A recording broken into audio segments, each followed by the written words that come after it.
a lot of critics might say to you, but you're not following Vatican I. Vatican I makes very clear the Pope has supreme authority in the church. No one judges the first see. So maybe you're right. Maybe Traditionis Custodes isn't the best law or is illegitimate, but we're not allowed to judge because there's no authority above the Pope, so we should just grin and bear it. What would you say to that? Yeah. Well, I mean, I actually have a few pieces in part one of this book Yes. on that. And I use the phrase which drives some people bonkers, the spirit of Vatican I, because it's really true. There is such a thing. No, I mean, really, it goes back to some things we were talking about earlier, namely that there is no created authority that is absolute, that is always infallible, that is incapable of abuse, and that is incapable of falling away from its purpose. And this is actually something that Gasser said in his Relatio, which is such an important document. He says that only God's authority is absolute. Only his authority never fails, right?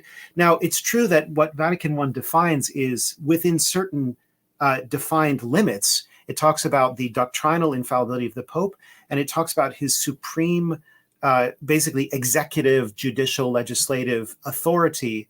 But again, that's always to be understood in the history and tradition of the church as the Pope exercising his supremacy, his supreme jurisdictional authority in regard to those objects to which it belongs or to which it extends.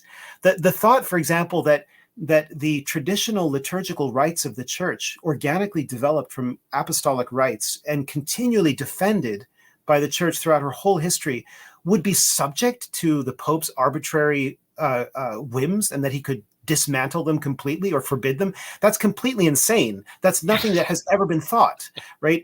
It's not thinkable, in fact. And the reason is it actually thwarts the purpose of the papacy, as we can learn what that is through studying the documents of the magisterium that talk about what the purpose of the Pope is. He's supposed to receive the inheritance of the faith, the deposit of the faith. He's supposed to defend it. He pledges over and over in church history to uphold the received and approved rights of the church. Right? This is a very important expression.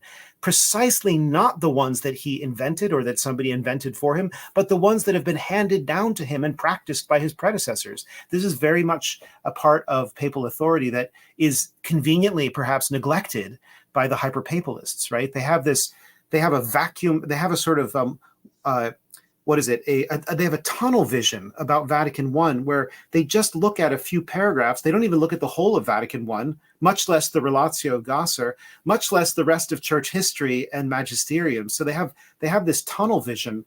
And I think I've said before that what you see with the hyperpapalists is the same kind of vice that you see with Protestant proof texting from Scripture.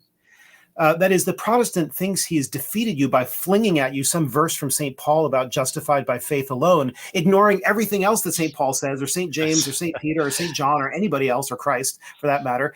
And they have this proof texting method. And similarly, right, the hyperpapalists, they'll proof text you a verse or two from Vatican I, but it's brittle. It's brittle in the same way. It's torn out of its context.